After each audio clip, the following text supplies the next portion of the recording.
Welcome to the Grueling Truth CFL Weekly Pick'em Show. We're at Week 2. The CFL Weekly Pick'em Show is brought to you by ReplenishingCareTechnologies.Inc.com, page for Power Plus Mouth Guards, and Gridiron Mo. I'm your host for the show, Mike Goodpaster. Right now I want to welcome in my co-hosts. First up, we got Brian Schmidt. How you doing, Brian? Doing good. Hope everybody had a great weekend. Oh, sorry about that. And, of course, CFL Grey Cup champion, what was it, 4 times, Robert Drummond? Yeah, how's it going? Yeah, 4 times. Should have been 5, but DC managed to beat us in 94, but, hats off to them. Yeah, well, it happens from time. If you go there that many times, you're bound to lose one at some point. But, all right, let's go ahead. Let's start the really interesting first week of games. We're going to start off with Montreal and Saskatchewan.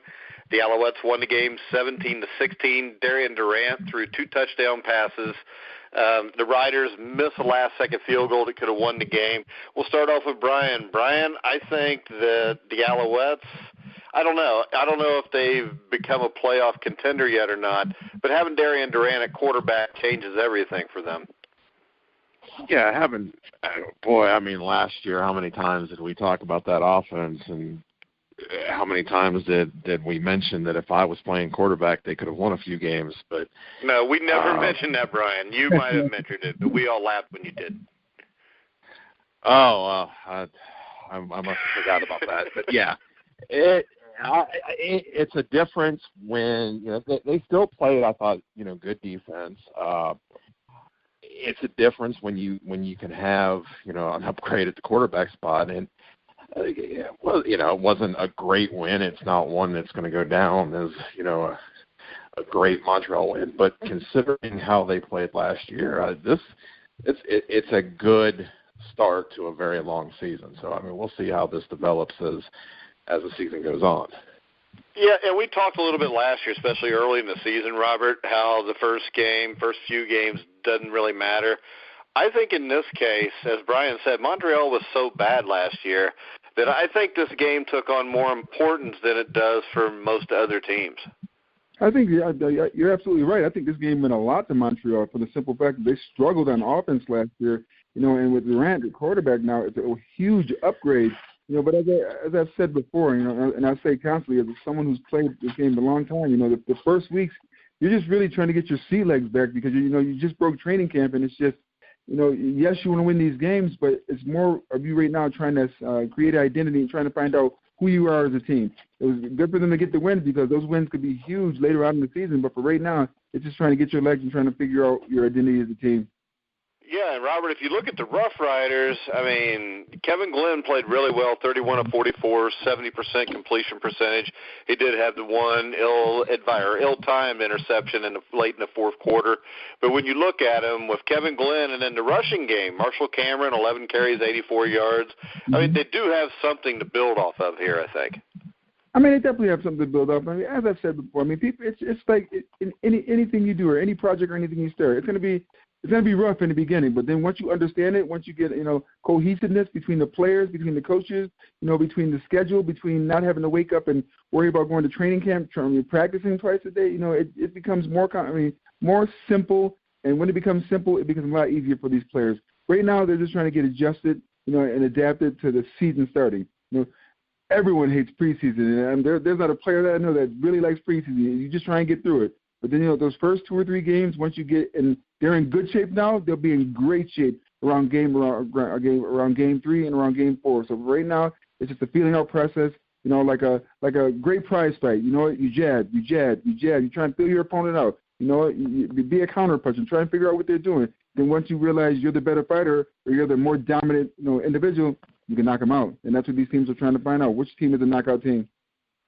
Yeah, and then also we had a Grey Cup matchup, Brian, that was a great game, just like the Grey Cup was with Ottawa and Calgary ended up in a 31-31 tie.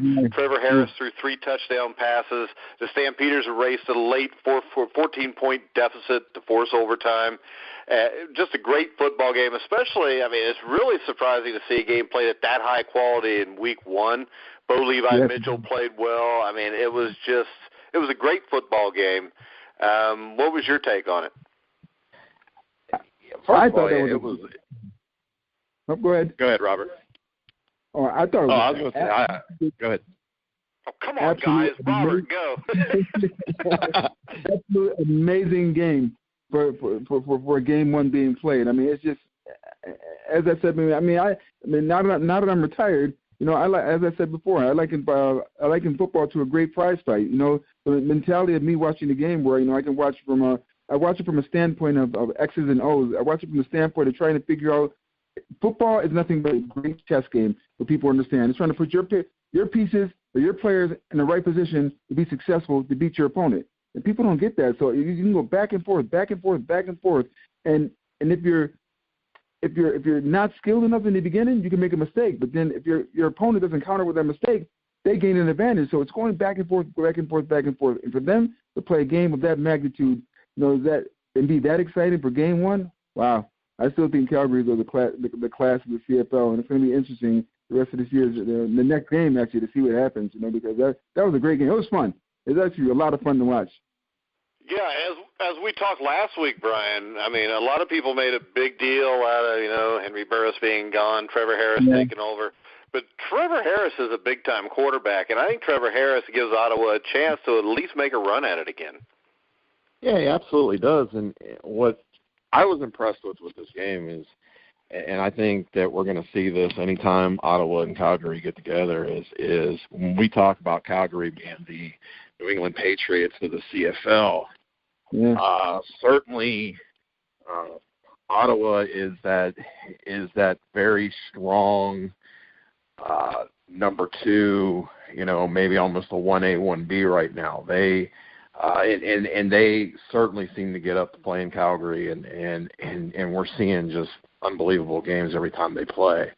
And I think that Ottawa is a team that I think as long as they can be consistent, don't have injuries, which you can say for just about every team, I think that they, you know, are going to be a team that's going to put up wins and has an opportunity to be there at the end. And you know, is it a possibility to see, you know, a Calgary, you know, Ottawa rematch in the Grey Cup? I think it's very possible. Yeah, I don't know about you guys, but I could watch these guys play every week. And the thing about it is, the thing about it, Robert, I mean, you played running back. You watched this game. You had Jerome Messam, who I think is the best running back in the CFL, 13 carries, 65 yards. But then on the Ottawa side, you had Brendan Galanders, who was 12 carries for 80 yards. I mean, these are complete offenses. Very, very complete offenses. As I said before, it's not common that you see two teams come out of training camp for the first game of the season, gel that well and play that well together, and play, you know. But it was fun to watch. I mean, I know as a former player myself, ties hurt, ties stink because it makes you feel like, you know, it was an absolute waste of time. You know, games are meant to be won or lost. You know, but it just lets you know, as I said before, these two are the top two caliber teams in the Eastern and Western Division in the CFL right now, and it's going to be interesting the rest of the year if what they did, you know, last week bodes well for what they're going to do in the future. Yeah, and a team that may be a threat to them, we don't know, but I think the Edmonton Eskimos, to me it was an upset going into BC Place, beating the Lions. Yeah. Wild final 3 minutes. Basically came down to who had the ball last. And when Mike Riley's got the ball last, you're usually in trouble. You want to talk a little bit about the Eskimos and the Lions, Brian? Yeah, we talked about this last week. Anytime you have a Mike Riley at quarterback, you know, it always is going to give, you know, Edmonton an opportunity to win. This again, it was another fun game to watch. I think BC is a team that you know, again, it's early, as Robert, you know, always says, and he's 100% right. I mean, it's nothing in week one is indicative of what you're going to see, you know, week 8, week 9.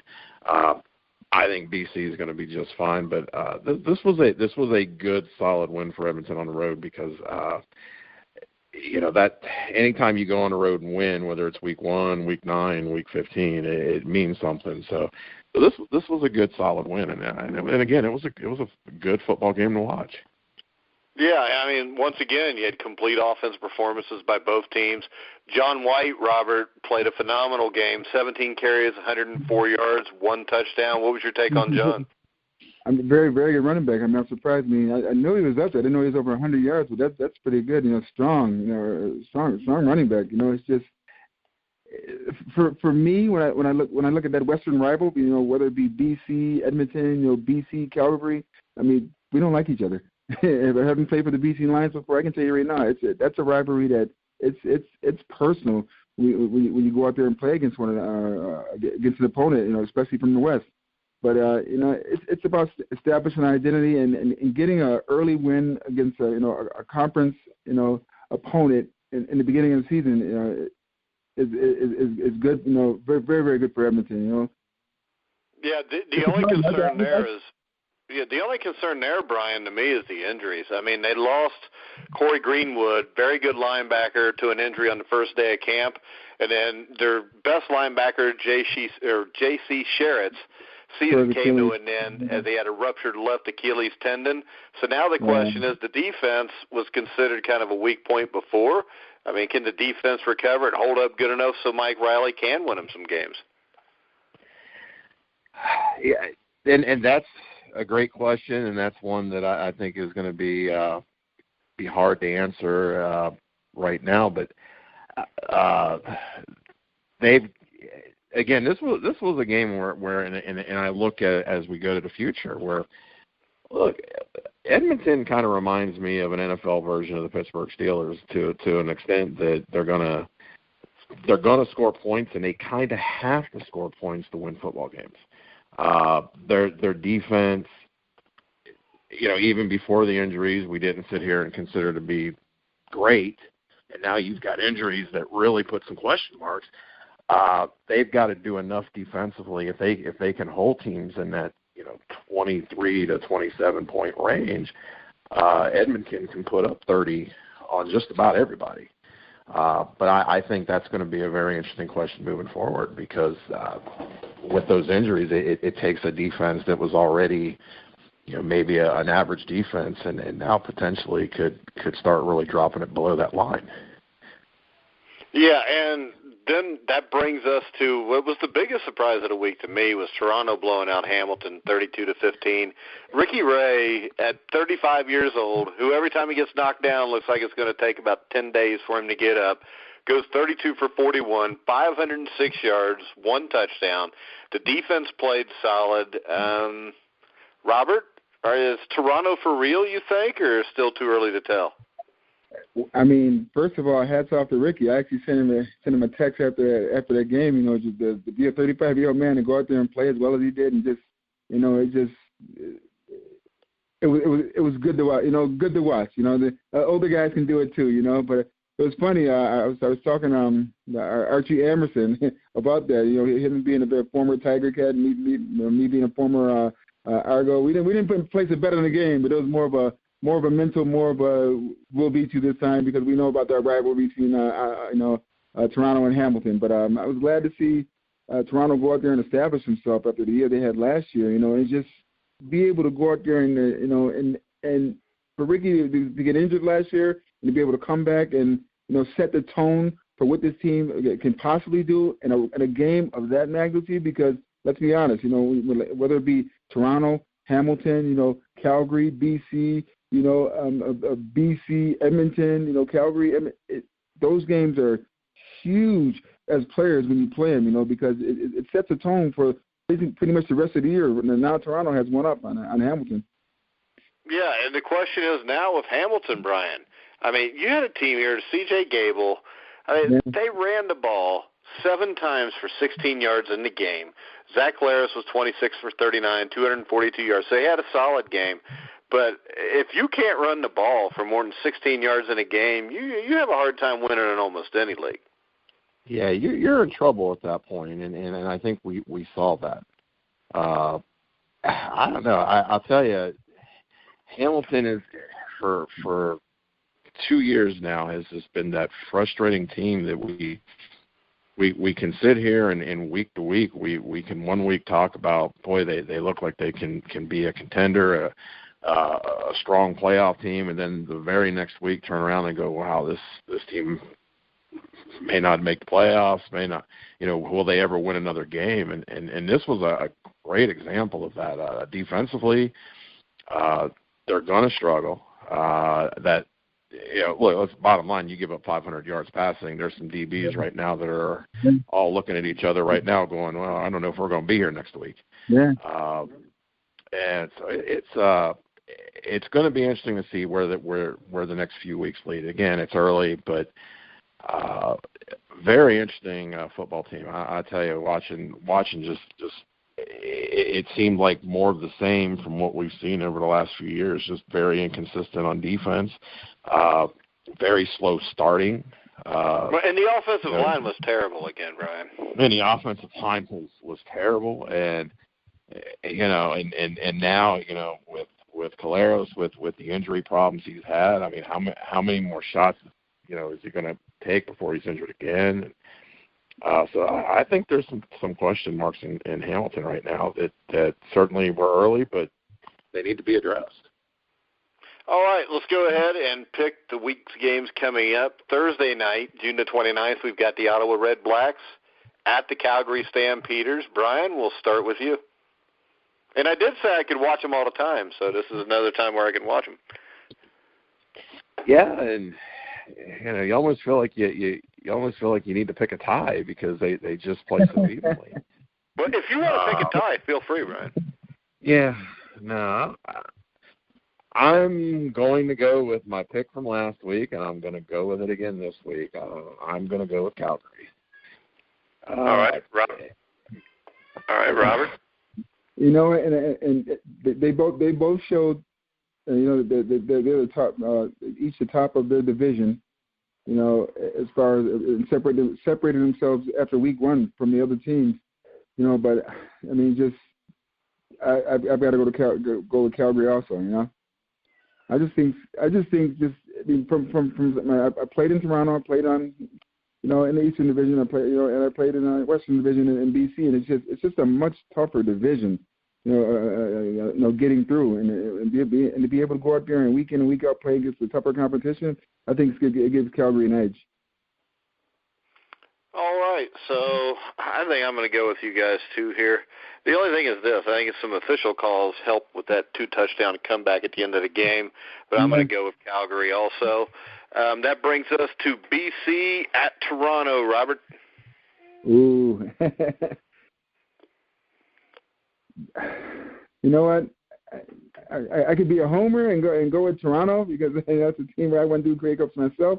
And that's what I'm going to do. I just think Ricky Ray just proved that at 35 he's figured it out. He probably, I don't know how his off-season training was, but it looks to me like he came in, he looked sharp, he looked good, he threw for 500 yards. He's got that confidence. They've got that, they're going to build off of that, and I think it's just going to be too much for BC traveling all across the West Coast to play them, and I think it gives the edge to Toronto for me. Yeah, I'm not a homer here. I didn't play for the Argos, but I'm going to take the Argos just because, when a guy like Ricky Ray is as hot as he is, and he's a veteran, so I don't think this is just going to be a one-week thing here. I'm going to go with Ricky Ray. Brian, what do you think? Yeah, I'm going with you guys, and for my reasoning, it's just a little bit different, and it was something as I watched the game, I thought it was we really look at who their head coach is, and I realized, this guy when he was with Montreal, won football games, won Grey Cups, was solid, and here he, Tresman back in the CFL with Toronto, and comes out the first week and puts a hurting on. This guy is a solid CFL coach, and we're seeing. I felt like watching Toronto, they were very well prepared. You didn't see some of the mistakes you saw last year, and I think if they can keep Ricky Ray healthy, this could be a very interesting team as we go forward. Yeah, I agree. All right. That brings us to the next game of the week, the undefeated Montreal Alouettes against the undefeated Edmonton Eskimos in Edmonton. I'll start this one off since you guys did the other two first. I'm going to go with Edmonton. I like that offense in this situation. I think they're going to be able to outscore Montreal. Montreal does have a solid defense, better than Edmonton's. Edmonton's missing some guys at the linebacker position. but I'm going to go with Mike Riley in this game to have a big game and to pull this one out in the end. How about you, Brian? Yeah, I'm going to go with Edmonton as well. I'm a big Mike Riley fan. I love watching him play, and I think they'll put enough points on the board and win this football game. All right, Robert? Yeah, I'm going to have to agree. I mean, Edmonton at home with Riley playing, I mean, I think gives them an advantage, especially early in the season. You know, you don't have to travel. You don't have to worry about waking up in a hotel and going to deal with anything. You can be at home. And honestly, whether we believe it or not, that makes a huge difference, especially on the players. Wait a second, Robert, I got 3 kids, and if you stick me in a hotel room, I don't have to deal with anything. You put my ass at home, though, I got to deal with a club, with a mess constantly. I'm telling you, traveling for football players is the worst. Oh, I mean, some of the hotel beds are hard. When me and Schmidt used to have a road game, and I could leave the house for an entire day and night, not have to come back till the next day. It was kind of like a vacation. I did it for 10 years in the CFL, and it drove me crazy. I loved playing home. I would just be able to wake up at home, get up, go to the stadium, play the game, be refreshed, not have to worry about anything. It's just traveling on the road and just having to deal with the meetings that you have to go to and just everything. It's just one more stress you have to deal with during the game, and that weighs on you. It really does. Yeah, but Robert, you can ask Brian. He's met my boys before. All they do is fight, Robert.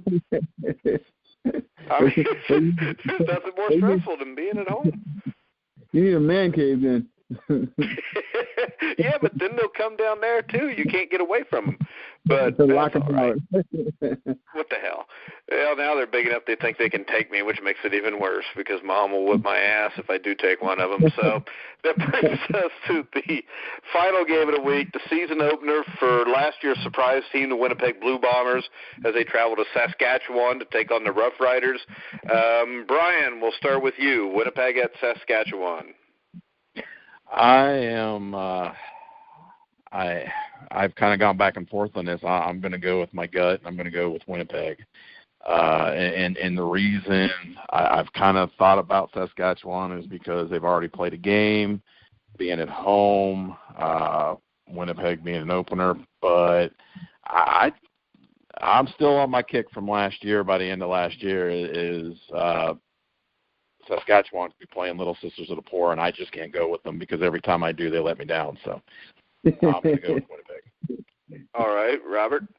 Yeah, Saskatchewan is an anomaly team. You pick them one week, and they just somehow manage to find ways to lose games they have a chance of winning. You know, and I just think Winnipeg right now is just much more of a well-tuned organization than Saskatchewan. Saskatchewan, until they find themselves, is going to struggle. I think Winnipeg's going to win this game. All right, this is getting boring, us all agreeing. I'm going to go with the upset. I'm going to go with Saskatchewan. And my reason is this. I think they do have a legitimately solid quarterback now. They're going to be playing at home. You know, most people will tell you, and I don't know if you guys agree or not, but usually from week 1 to week 2, you do get a lot better because you kind of find out what your weaknesses are the first week. And Winnipeg hasn't got to do that. They're coming straight out of training camp. So I'm going to go with Saskatchewan. I think Winnipeg's the better team, but I'm just going to go with Saskatchewan for those reasons. And I just saw that we got a little bit of news. The Montreal Alouettes just signed quarterback Drew Willie. What's your take on that, Brian? That's, trying to make sure you've got a decent backup, but I think that's about where they're there. I like the way they played. I like their quarterback situation right now. But hey, you've got to have a good backup in this league. Yes, you do. I agree completely. Having a solid backup is very important in this league. Yeah, and as we talked last week, a lot of these teams don't this year. So I think Drew Willie is a really solid signing for the Alouettes. Hopefully they won't ever need him, but if they do, they've got him there. And let's face it, if they don't ever need him, it keeps somebody else from getting him that might be able to use him against him at some point. Yes. But, all right, we're going to wrap it up for week 2. Oz will be back next week. Brian, do you have any parting words? Not much. Just looking forward to watching the games again this week. It was a fun week 1 to watch football. So I'm definitely looking forward to seeing what week 2 has. All right, Robert? It's a marathon, not a sprint. So we have a long season to go. All right, guys. Remember, you can catch us every Monday night, Tuesday morning on the CFL Pick'em Show. NFL Pick'em Show will be starting up here in a couple months. Robert, you got to come sit in with us one week on that, pick some NFL games. All right, definitely. But I want to remind everybody to check out Replenishing Care Technologies, Inc.com, Gridiron Mow, and Power Plus Mouth Guards. Those are our three main sponsors. Also want to remind everybody you can hear all of our shows on iHeartRadio, iTunes, TuneIn, Spreaker, Stitcher. Anywhere you find sports podcasts, you'll find The Grueling Truth.